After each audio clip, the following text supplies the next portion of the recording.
And family. Okay. Happy to be here with you all today on this here day. We have a couple different platforms going on here, but want to make sure we reach all the people all at the same time, all of the Marriedpreneurs out here.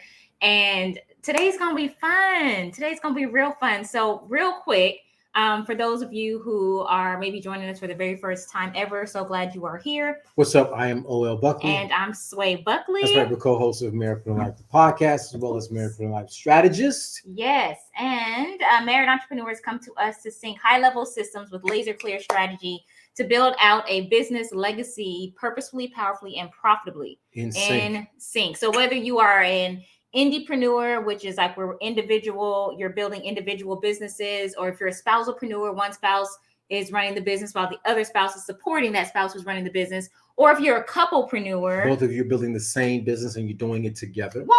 Yes, then you are absolutely in the right place. So once again, if you haven't heard of those three Marriedpreneur core types, then that is the indiepreneur types, and then the spousalpreneur types, and the couplepreneur types. Okay, so you may find yourself in more, maybe one or two of those, or maybe you're transitioning from one to the other. We right now are in both the indie and the couplepreneurs. That's right. Yes. So hey, where are you? Like, which one are you? If you're a spousalpreneur, put an S. Let us know. Drop an S in the comments. If you're an indiepreneur, let us know. Drop that I in the comments. And if you're a couplepreneur, go ahead and throw a C off in there. Yes. So here's the beautiful thing about this. We're just going to be sharing some background, transparent things, and then also opening it up for some Q&A. We know that there are many married entrepreneurs or even aspiring marriedpreneurs out there, and sometimes you may feel like you're doing this all alone and you're just trying to figure it out. And we hear you, we get you. So this is why we're here today. We come on every Tuesday, usually around this time in the afternoon. Okay, we have some C's over here, the S and the C. Oh, just a curious fellow. We're glad you're here too, though. So with that being said, we want to encourage you all today, okay? Because these seasons are kind of crazy at times. Sometimes it's mountain high, valley low, and everything in between. But the main thing we want to encourage you on is just to keep going. He says, but with an entrepreneurial spirit. Good. Okay. That's where it starts. It starts with an entrepreneurial spirit. And if you know that that's something that you're called to do and you're like, okay, I'm not sure how it's all going to work out. We all have been there, and we all have different paths on getting to that place, right? If that's what you're called to do. If you know there's something and you're like, you know what, I just want to create something. I just want to offer. Path. What's that? He said, we're talking about path. I said, that's a great segue, by the way. Oh, yes. If you know that you have something that you desire to create a solution to, that's what entrepreneurship really is. You're creating a solution to a problem, and people are making exchange with you. And so the value that you bring to the marketplace is really about the solutions that you're bringing because of the problems that you're solving. So with that being said, we just want to come on and encourage you all with some little bit of transparent background information on our story and what we have, where we started and what we've been doing and where we are now. But real quick, want to let you know about a few things, housekeeping. If you're entrepreneur, marriedpreneur, we are Marriedpreneur Life is the whole name of the company. But we want to make sure that you can tag on some of the platforms. You can tag some that you can't because we're on different platforms. You can go ahead and tag and share with those others who you know can definitely use this content and the information and the encouragement as well. Because these streets are no joke. These streets, these marriedpreneur streets are no joke, and not everybody can understand or get that. So this is why, hence, we are here to provide an opportunity and a platform to encourage, to strengthen, and to equip other faith-based married entrepreneurs on this journey. With that being said, Marriedpreneur Life podcast. The latest episode is the kickoff for the Wifepreneur series. Yes, and yes, so it is. I feel like we need to have like a button that goes. We'll get that in post. Yeah. Like all the clapping. So we're excited about that. So all the wives who are maybe married to an entrepreneur or the entrepreneur yourselves, and you, regardless, you're marriedpreneurs, this episode is for you. It's really about being a wise woman, a wise wife who builds, and it's all around understanding godly and biblical womanhood and what that looks like from the Proverbs 31 woman's standpoint today. Like, what does she look like today with running these businesses, but ultimately having her priorities in place as well, too, without being overwhelmed, without being stressed, without like having her head disconnected from her body and trying to figure out how to put them back together again. Okay. So we want to encourage y'all with that. You can take a listen over on the site at marriedpreneurlife.com or on your favorite listening platform. Okay. So I wanted to let you know that. I'm so glad that you all like that. I was like, I don't know how they gonna like, but I see some claps over here on the Facebook and I see the hearts over on IG. So I'm glad to know that you're glad about that, because I'm really excited about that. And then throughout the year, we'll be bringing on different, I love to call them modern day Proverb 31 women, and interviewing them and sharing their story and how God has been using them in their life and their business, and how they, relate with their husband as they're growing their family, all these different things. So excited about that. Man, we have something coming up for y'all too. He does. That's coming up starting up next month. But okay, so that's the first thing. Second thing is, for those of you who are really seeking and like been praying for a solution on how to build your business. Okay, what exactly do we need to do? Because you have to do this over here. Should I do the website over here? Should I do the funnel over here? Should I do the ads, or should I do this and should I do the course and With all these different things going on, there's so many different things that you feel like you may need to do. But the truth of the matter is, it's really about having a simple process. So what we have done is we have totally recreated our challenge, which is the Love and Launch. Now it's the Grow Your Business Challenge, where we are guaranteeing you all to build an increase in your clients and your sales literally in 5 days. It started already yesterday. However, the doors are still open for you to join. The replays are up, and you get in and do the work. You will see the results this week. So we want to make sure you all know about that. You can head over to LoveandLaunchSecrets.com. The link is in the bio. Let me see if we can put it on IG. It's in the bio over here. Put in the chat, LoveandLaunchSecrets.com. Yes. You can check that out in the bio on IG. Yes, we're coming to you in the comments here in Facebook. Yes, thank you. We're coming to you live every single day, all this week, inside of this challenge, and walking you through a very simple sales process system to help you increase in your clients this week. Like that's the whole focus this week. And so we are excited about this challenge because it is very specific in that way. And there's so many different things and tools that we have for married entrepreneurs, but we know that one of the biggest, I would say, heart cries is like, we are needing to know what to do and how to do it together and how to be profitable on an ongoing, sustainable way without allowing the business to become the focus, right, of the marriage, as far as like the priority. So the business, we believe you build businesses to support your marriage and not to stress your marriage. Okay. And not to strain your marriage. So there is a way to do that. And that's what we're sharing all this week on the Love and Launch Grow Your Business Challenge. So we hope to see you all there inside. Y'all can come in and get started right away. You can watch the replay from yesterday and then join us live later today as well too. So that's that. Now, quick little story. So you all will be encouraged today. Take this, carry it on as long as you need to carry it on, because this marriedpreneur journey can be a bit cray-cray at times. Yeah. And we want to say this too. Feel free to, if we have time, we can answer some questions. We do have some questions already that we're going to answer in here. But if you all who are live have questions, we're happy to answer those if time allows. But just to give you some, I guess, some context as far as like how it started. That's what this whole piece is about today. How it all started. So before we got married, we knew each other a good 10 years, which is a whole nother story, whole nother live in and of itself.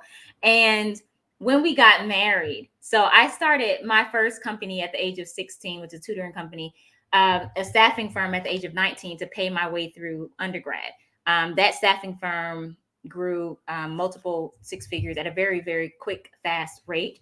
It's a creative arts staffing firm and the largest in its industry while I was still in college. And so I say that to say, so when we got married, I had already been doing lots of business things before, right? And so there was a large, I would say, learning curve for me as someone who was now doing life with someone else versus calling all the shots on my own.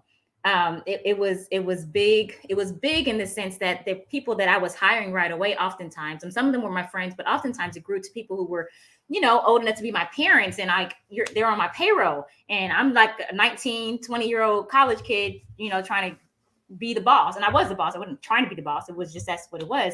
And so coming into marriage was very, it was a learning curve for me to learn. One time my husband said, "Don't talk to me in that voice," right? And I was like, "What voice am I talking to?" And I don't know. And he said, "Well, I'm not not one of your little employees on your payroll." And so I would have never put little. But he said that was a spirit in which it was said. I'm just gonna say that. Okay. And so before we got married, though, I moved back to New York, and love you back. So sweet. I moved back to New York. My background is in dance. And so I was out here, we're in Jersey now, dancing, performing, auditioning, doing all this stuff while I still had my business. And I stopped really growing the business so I could, dance and do other things here, but I still had that consistent income coming in. So by the time we got married, I moved back to Dallas, and we were pretty much starting from scratch, like from everything, like from furniture, everything. We're just like trying to figure it out. And I moved back like 2 weeks before we got married. Prior to the wedding. Yep. And so we bought these mattresses, but I don't want to, we bought these air mattresses, I should say.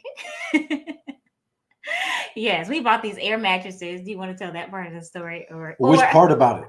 Well, the part that you like to describe the air mattress, because they weren't just regular air mattresses, y'all. I just want to tell you where we started from. Well, I think they were actually quite regular because because of the leakage, the air leak. I think they were quite regular.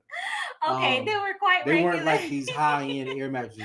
You can get some really high-end air mattresses that feel very, very good, almost like some type of a sleep number. This is true. It wasn't no Lux. It wasn't no Lux, and we were not high off the ground. No. In fact, we were so close to the ground that we got not one, not two, not three, but 4 twin size air mattresses, right. And we stacked them so we wouldn't be laying on. We joined them with a fitted sheet. Yep. Yes. Oh, well, it was with a king size sheet. Yeah. It was some cheap. So two twins, I think, make up a king or something, or somewhere. California king, or maybe somewhere in there. Anyway, so we put the fitted sheet on, and we would sleep on it, and I would pump up the air mattresses like the night before, guys, like right before we get in bed, and we would wake up, and it would turn into like a human burrito. We were like, so basically, the fitted sheet, because it would collapse in the middle, would envelop us and wrap us up like a burrito, and that's and so you wake up like 4 or 5 hours later, and you got to pump air in it again. It got to the point where we're like, you know what, leave it. We just gonna sleep. We're just gonna sleep on the floor until we get our bed. And then the sheets that we got, we went to some little corner store and got some real cheap sheets. Didn't know no better. We were just like, okay, we'll just get some sheets. When I tell y'all, we got some burgundy sheets. I'm gonna tell you the color specifically, and I remember the color. We'll never forget the color. Why? Because the color ended up on the wall. The sheets were so cheap and they were not well done. They were not high quality at all. They had a beautiful pattern. That's why I got them. We would wake up in the bed, the mattresses, the air mattresses were against the wall because all the air came out of it. And then we would wake up, and once we were remaking up our air mattress bed, there was like a burgundy line where the sheets were. And I said, I never saw that in my life. Like, why did the sheet color got on the wall? Have you ever seen a ring around the room? Not a ring around the tub, but a ring around the room. because it was like a perimeter of burgundy going all the way around the room because of that sheet. Crazy story. We say that to say that's where it started, and then because I had all this free time on hand, you were at the bank doing banking, working banking / wealth management things. And I, being an entrepreneur, I was like, well, I have all this time on my hands because when I came back from New York, my business, everything was online before the whole COVID Zoom situation. This was like, we've been married 12 years. So this was 12 years ago. And so I was like, well, I have all this free time. What are some things that I can do? Or while I'm building up my business again, now that I'm back and getting settled here. That was in Dallas. And so my aunt, who came out for our wedding, was actually planning to move out there. And she was like, oh, I know you love kids. There's this a family transitional home, like a shelter where kids are, and they're looking for someone to come in and work with the kids for a few hours a week. And I was like, oh, that sounds cool. Y'all know. So I go to this place, and it was a great place doing great work in the Dallas area for families in transition. And so there's this children's center there. So I'm going there for a few hours. Just so you know, I love kids. Like, my staffing company is focused on education. So it's all around, like, our clients are school districts and huge, like, organizations that are art-based organizations. And so, hey, South Africa family. I love South Africa. Hope y'all are well down there. Okay, so I was like, let me go find out about this situation. So I do this, I start there, and I realize they don't have any curriculum in place. They don't have any really structure in place, and children need structure. Adults need structure. So, you know, children need structure. Children need structure. So I was like, let me everybody needs structure to be effective, right? And so I just automatically just started putting systems in place. That's what we do. We're business strategists for married entrepreneurs. And so I start putting this system in place, and I was like, we need to do this and this. And the next thing you know, y'all, I went ahead and talked to the director of the whole organization, and that organization, who I was once working for a few hours a week, it was just something I wanted to do, I love to do, and it was down the street from the house. They became my client. So I was like, I can't even like just do regular stuff. Everything just switched, which was fine. I was like, okay, they became one of my clients. And so I started coaching them on how to put systems in place for the children, and then training others who had already been there and those who were coming in. And during this time is when we moved into our home. We had a house built not too far from where we were. And you want to tell us what happened? Well, I was going to say that's a testament of a great sales mentality, because it was a service-driven mentality. Yeah. When you were able to then take an employer to client mode, somebody said that's big. Absolutely, that's big. To be able to do that, and that's like a really key component of sales, is really just building relationships.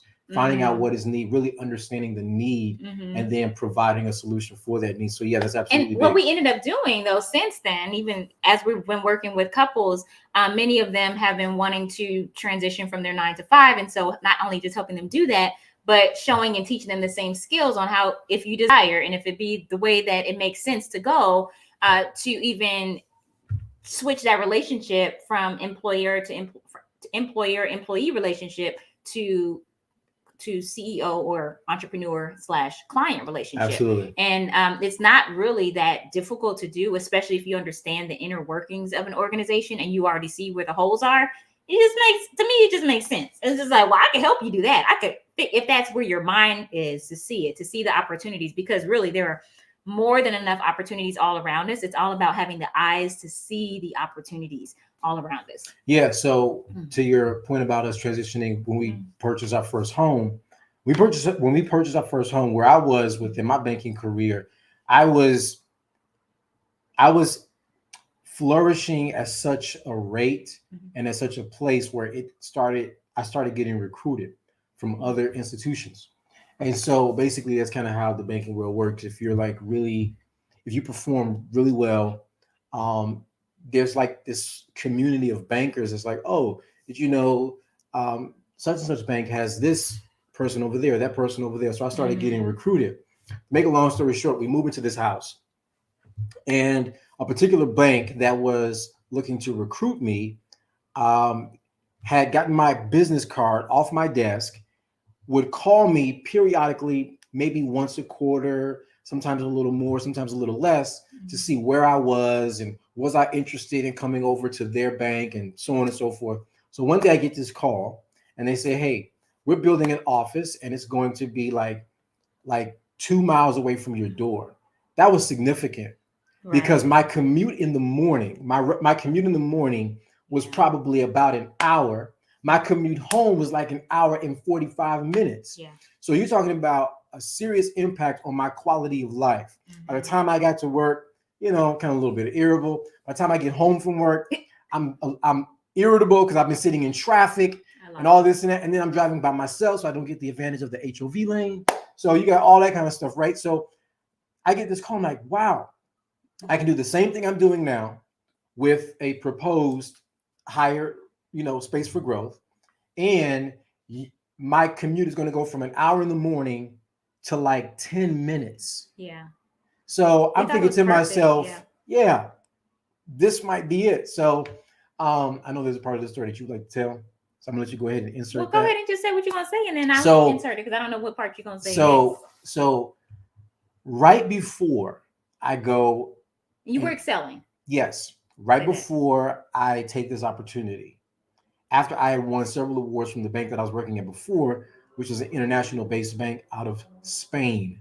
Mm-hmm. What happened was, what had happened? I guess about a year out, we were laying in bed one morning, and cell phones weren't then what they are now. I mean, this is like a laptop in your hand. But this was a pretty decent cell phone. So my wife decided, she wants to pull out the video. You got to give context. This is why I always jump in on this part. That's why I invited you. But I didn't know what part you were going to say.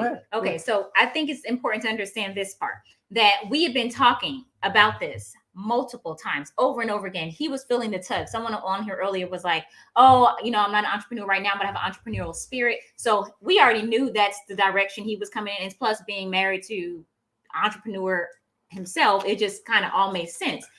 And so entrepreneurial family, his parents, you're out of this camera right there. And so anyway, it was like maybe a year or two, he would be like, I need to put my notice in. Like, it's time to do the leap. It's time to do it. Right.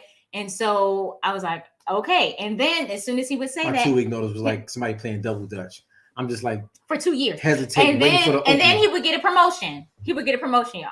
Right. And he was like, okay, after that, let me just see what's going to happen. And I'm going to do it. And then it'd be like, oh, then he would get recruited to a different bank. Okay. I'm going to do it. Right. And so like a year and a half or so, I promise you a good 4 times, promotions and recruiting and all this other thing and rewards and all these trips. And he's a top producer, right, for these banks. So they don't want to let him go. And they just happen, it just happens that when he's leaving or preparing to leave, it's like, oh, as soon as I get that nerve up, let's get him I get recruited or I get promoted and it's more money. Right. So the quickest way to tempt somebody to not quit is to pay them more money. So I'm like, oh, but listen, can't just not take this money, right? So then your girl got tired of hearing all the okie doke stuff. Like, okay, how many times are we going to have this conversation? And at this point, it was already brewing. I'm like, I know there's more on the other side of this, and things are being held back until we walk fully together in this obedience, right? And so she said, I've been on a 5-year-long double dutch fan. I understand. You still double dutching, right?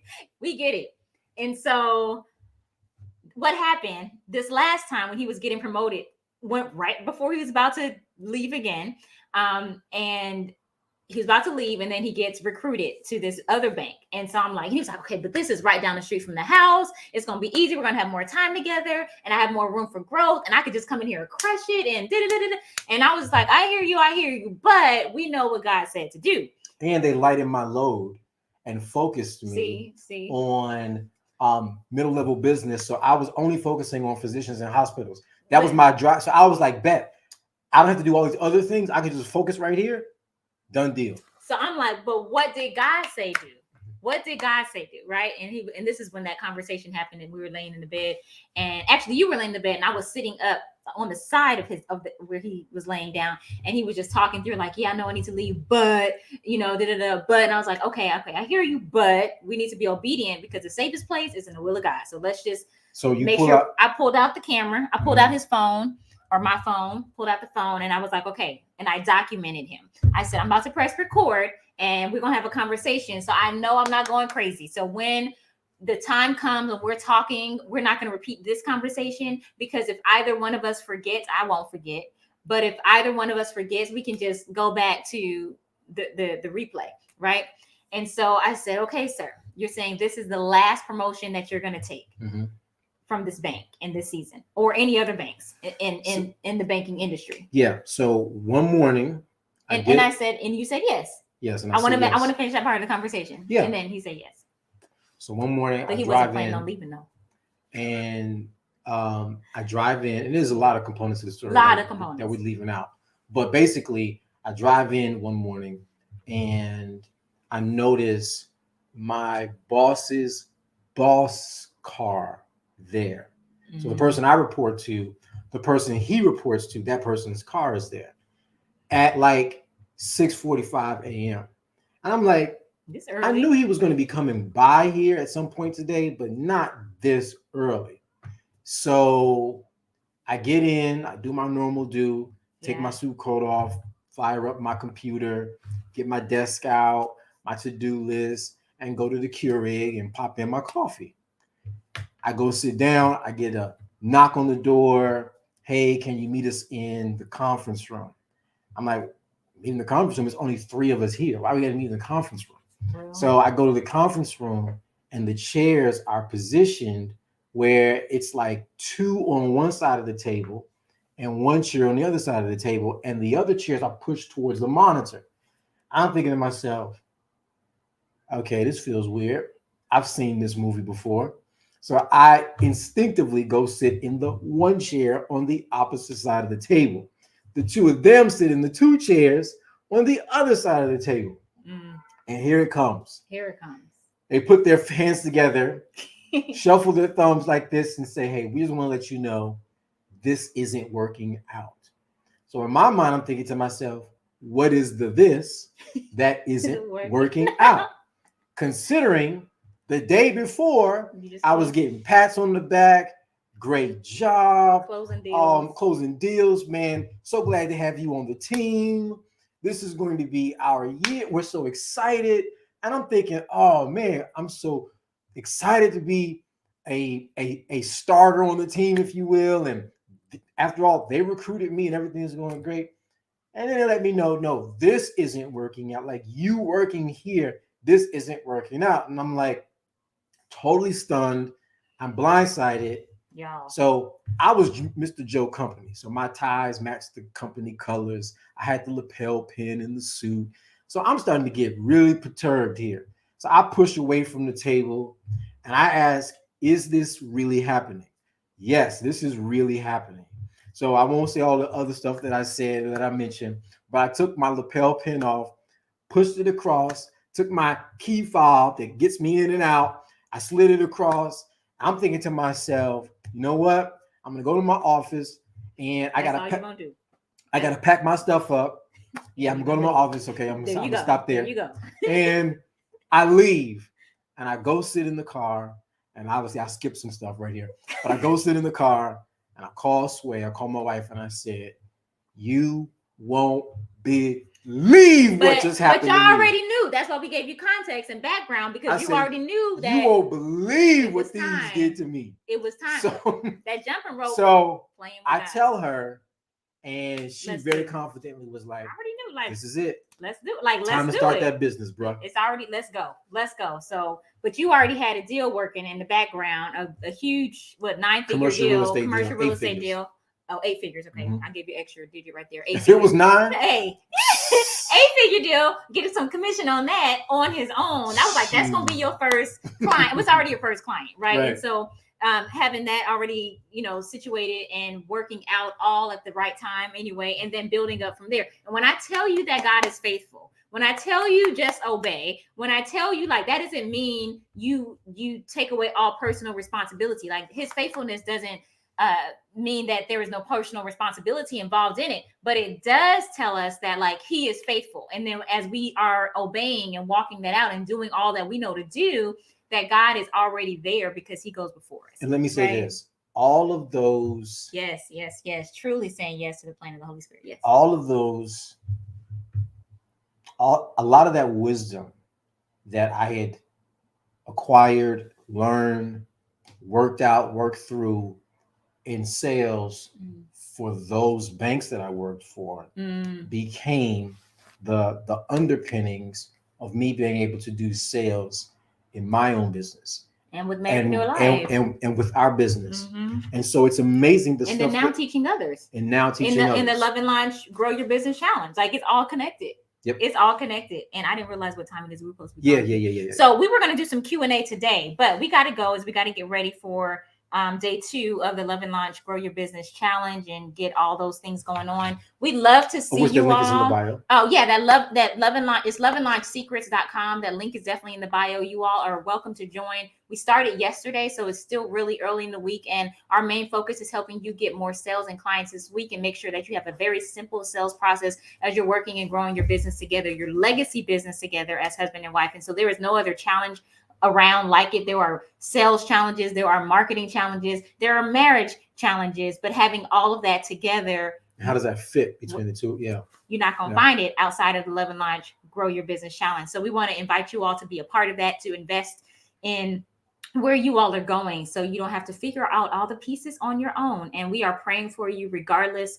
We are rooting for you regardless, but this is a resource that's here, and once it's gone this week, it's gone. So don't be like, wait, can I join? Well, just come on today. Like, don't drag your feet, and make your move. So go to loveandlaunchsecrets.com. The link is in the bio for those of you on IG, and then inside of the other platforms, we placed it in the comments over here too. So we look forward to seeing y'all. We look forward to being with y'all. We look forward to helping you all grow this week over in the Love and Launch Grow Your Business Challenge. All right. Until next time, y'all. Keep living purposefully, powerfully, and profitably in sync. All right. Peace out. We need to have some outro music. I keep saying that. We got outro.